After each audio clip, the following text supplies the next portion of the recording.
There's just so much opportunity here, right? Like there's so much money, there's so much wealth, but also at the same time there's so much culture, and I feel like there's these jagged edges to the spectrum. What is that mission, personal mission that you have to really like focus and empower these communities that could, you know, in 10 years become full of opportunity and progress? First thing that comes to mind, you know, when you speak about things that are being built here, you know, and as people building things here, I think that what is imperative is that we shoulder the responsibility of impacting the communities that have been decimated for there to be opportunity here. You know what I mean? The way that this city was built was using redlining and segregation, you know what I mean? And the prosperity has always been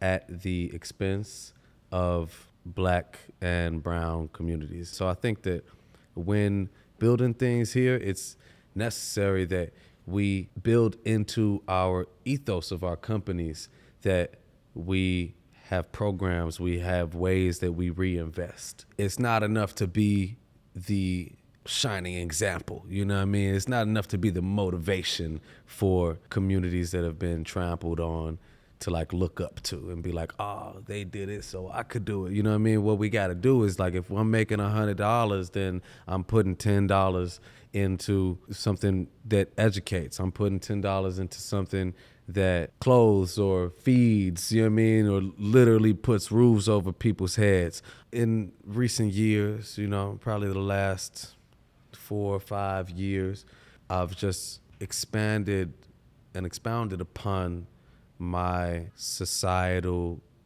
duties. Although like the heart of what I'm doing is, you know, music or fashion or cannabis or whatever it is, I'm always making sure that I'm doing creative things that help the people. Even doing cannabis now, the responsibility is so massive because when you do the history, it was the jazz musicians, the Black jazz musicians in like the 20s and 30s, and the Mexican migrant workers who were using cannabis, and that's why they called it marijuana and reefer madness. And you and me combined had the weed, and they was like, okay, cool, that shit's illegal. You know what I mean? Yeah. And then you see how 100 years later, they flip it on its head, and now the descendants of the same people who incarcerated us for a century over it are now getting cashed up, you know? In these industries where you start to see like a lot of people that come from privilege, you know, cash up and make a fuck ton of money. How do you define this legacy in a cultural impact terms on the communities that you come from? Like, whether you want to see that Vic Mensa legacy really take a piece into what the next generation represents? A lot of what I've been focusing on has been in Africa as well. I low-key see Africa as being a primary part of what I guess would be my legacy. Yeah, I'm from Chicago, but my father's from Ghana, and my entire family lives in Ghana. And comparatively to the way that we live, like, lives in poverty. Like $1 million in my community where I'm from in Ghana, you know, in the Zongo, in the slums in West Africa, like, that's where the legacy play comes in, because $1 million put into there would transform everybody in the community's life. Whereas like $1 million in Chicago is a fucking drop in the bucket. Can't buy a house. That's what you can't buy a house. That's crazy, right? Though, like, do you ever think about that? Because I'm sure there are things that you can build in places in Mexico, you know what I mean, where whole town. You can do so much with what here is like holistically quite little, you know? I consider myself a Mexican man in America. And America represents this idealism of like, I want to fucking do everything in my power to bring greatness to my people and where I come from. Put your community and your values forward, and you know where you come from. You know what you want to achieve in life, and it's basically that. To somebody that's just getting started, somebody that comes from the South Side, somebody that kind of has nothing but violence, nothing but glass ceiling right on top of their head, how do you help that person radicalize, wake up to that ideal that is, honestly, it is within your capabilities? Like, it is doable. You're a manifestation of that. I'm a manifestation of that. As within, so without. You know what I mean? It's like the primary ingredient to success, to wealth, to happiness is to see it for yourself. When I drive this car, I'm seeing a different car. You know what I mean? Like when I go to sleep at night, grateful that I have a roof over my head, I'm envisioning a whole different reality now that I've learned, how to do that, because it's like if you can close your eyes and feel it and believe it's real with repetition, man, you've seen it happen. What has that been like for you coming from just a few years ago, this shit being a dream? I would love to hear like how you willed it into existence, how you believed in it before you had it. 2 years ago, I had none to my name, bro. I was struggling to pay rent. Like, if I didn't have my wife, I'd be fucking dead. And I had this early realization coming here from Mexico, being undocumented. I was illegal most of my, childhood. I just saw my path very quickly. Like, I was born into this pipeline to become a statistical casualty, right? Fuck that. I've always been very hard-headed. When I thought I lost everything because I couldn't go to school because I was undocumented, I couldn't go to college. And then my dad told me this, and I'll never forget. He said, look, these are the cards the universe dealt you. You didn't choose them. What are you going to do about it? You can sit down, cry about it, and that's okay. Or you can do something about it. Just remember that even as bad as you think you have it, look to your left, and there's so many other people that you know and love that have it so much fucking worse than you. And I think that's where the fear became fuel. And I said, the capitalist machine is not built for people that look like you or that look like me. And I learned that the hard way. When I said, look, I have this business idea, I willed it into existence brick by fucking brick. And now, if I had $1 million, I could take this to the next level. If I can raise some money and have, you see this all the time happen, I could fucking take this to be one of the most valuable Latino-owned companies the world has ever seen. But then you hit brick walls. Nobody believes in you. Nobody wants to take the fucking chance. And again, you kind of revert back to this thing where we say, hey, I will never go back to that fucking place that I was at my most vulnerable, my weakest, when I thought I couldn't do anything. 5 years ago, I was very ashamed of who I was. I didn't want everybody to know that I was undocumented or where I came from. I was very ashamed of my upbringing, of my heritage. And that was my biggest mistake. But when you live this authentic life and you tell everybody, go fuck yourself, I am who I am, you're not going to ever stop me. That's when shit starts slowly turning. That's where people start actually saying, holy fuck, I need to bet on this person. Nah, I love that, man. You know what I mean? Like, that's something I've been meditating on a lot is the cards the universe has dealt me. At points in time, I used to be feeling plagued by it and feeling like the cards the universe dealt me, feeling resentful. You know what I mean? But once I realized that my path is not your path. It's not her path. It's not his path. You know what I mean? And the decision is literally mine.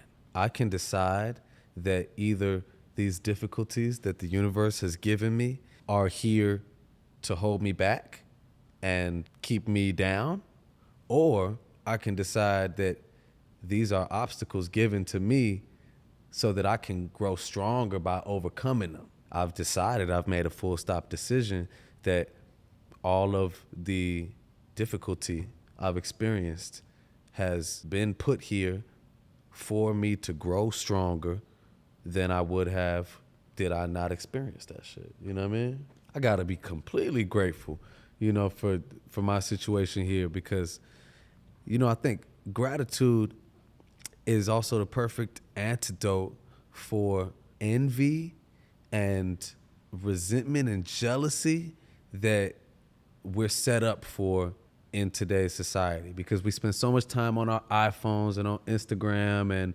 watching reality TV. I could decide to be envious of somebody that's got this, $100 million home in Calabasas, or probably better to my benefit, I could be grateful for what I have. You know what I mean?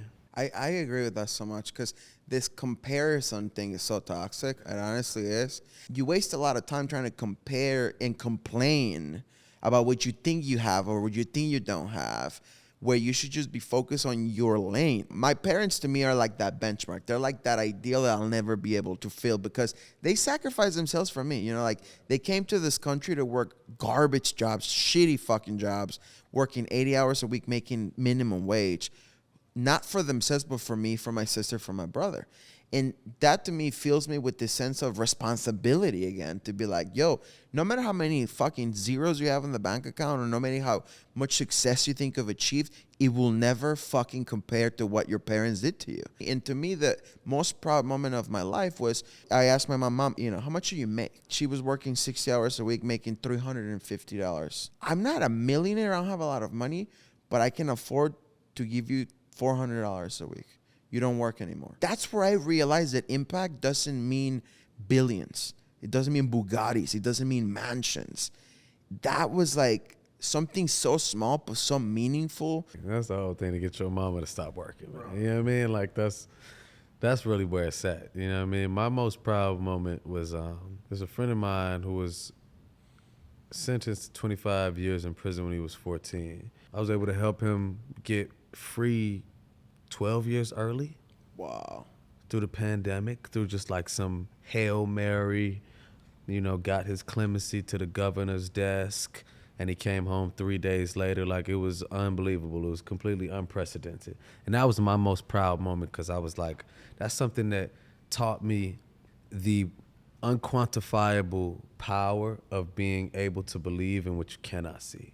I agree, bro, because there's always all these factors. Going to the keyword of it, you keep saying is belief. Like, believing that that's something that could happen makes all the difference. It, to some degree, kind of requires a foundational, like I said, sense of identity, a sense of pride, a sense of conviction. It's powerful living. Like, when you kind of have that to yourself, failure, you start kind of going from failure is something that I'm destined to failure doesn't fucking exist. Most people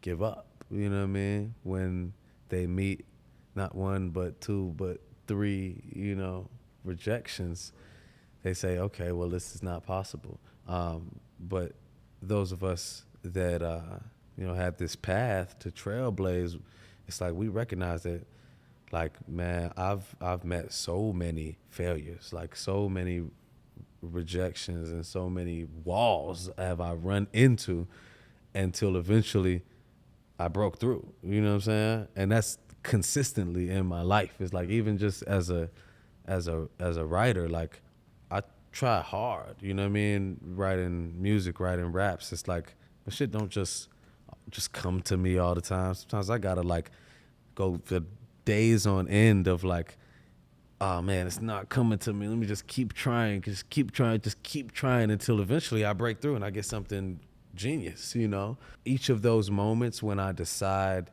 to not give up that make me strong enough to be a channel for a moment of divine inspiration. Right. You know what I mean? When you were coming up, when you were younger, you know, less experienced, what was some of the most fundamental piece of advice you ever got that truly changed your perspective? There's an artist who gave me some of my favorite advice on making music, and we were in the studio, and I was trying to decide between two different lyrics to go with. He told me, tell as much truth in every line as possible. That's been pivotal for me, you know what I mean, is to be a truth teller, you know what I mean, to dedicate myself to the things that matter. That's how you really build something of value. So I think that was important, man. Shout out to Mike Posner. He was the person who gave me that piece of advice. Great advice. And I think it echoes the conversation that we've been having about, like, the biggest factor of becoming a truth teller is to being able to accept the truth yourself before you can actually, you know, say it. Again, 2 years ago, I was just getting started. Nobody would co-sign me. Then I got to this point where, like, now we have tens of millions of dollars in the bank, and now we can build a big business. And, you know, I would talk to all my venture capitalist investors, and they're like, oh, it's time to hire the best people now. Like, go hire people out of Harvard, Stanford, Yale, this. Now you can afford them.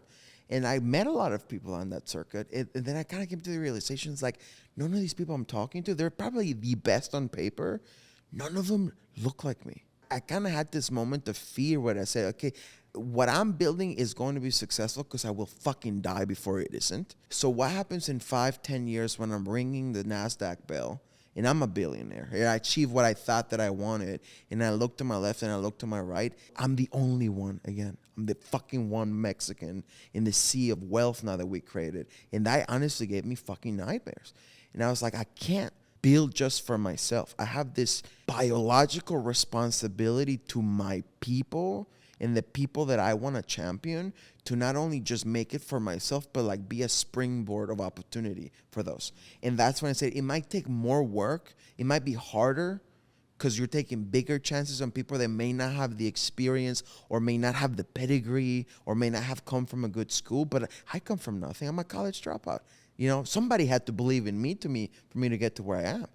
And who the fuck would I become if I didn't do that for the next 10 guys? You know, my goal is, can I have 50 employees that all share this background? And we probably are. Like, you know, my best friend's CTO is black. Most of our managers are female. Most of our company is non-white.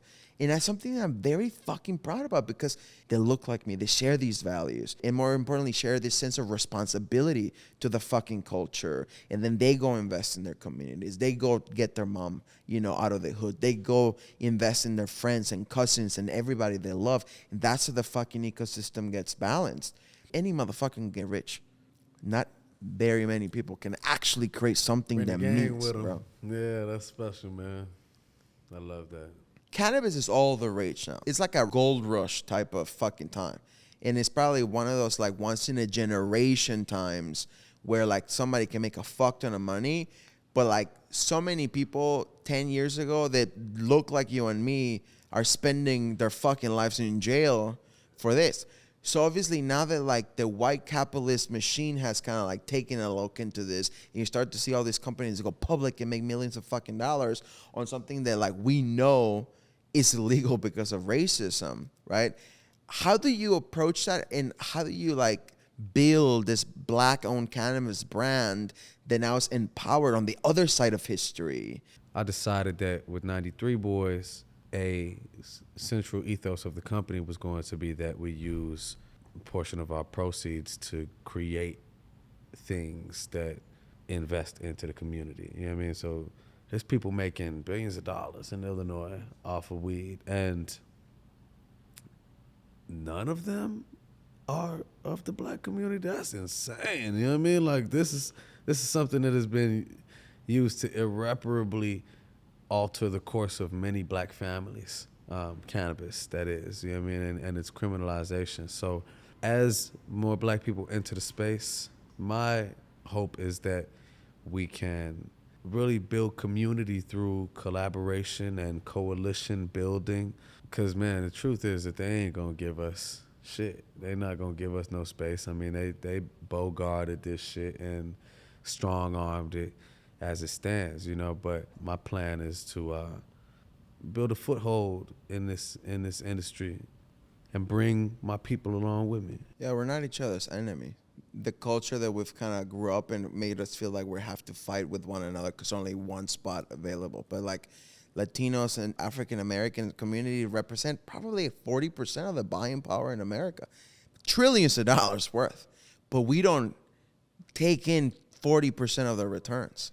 So I think that there's so much opportunity there that I think it becomes crucial to collaborate, to like do stuff together, because there's a lot of shelf space that should belong to us. But like if we're fighting with one another, like what's your favorite quote? Like whenever you reflect into like that thing, like that mantra, what is one of your favorite quotes that you will leave us with? One of them is my goodwill is a force field through which all things are transmuted into their greatest possible vibrational frequency. So by the use of my goodwill, fear is transmuted into faith. Hate is transmuted into love. Loss transmuted into gain. Lack is transmuted into abundance. That's, I mean, I can't. Plus the lisp from the grill. Plus the grill lisp. I mean, you couldn't have ended it in a better way, man. I think that's a wrap. Yeah, straight up. Thank you, all right, bro. that's a cut.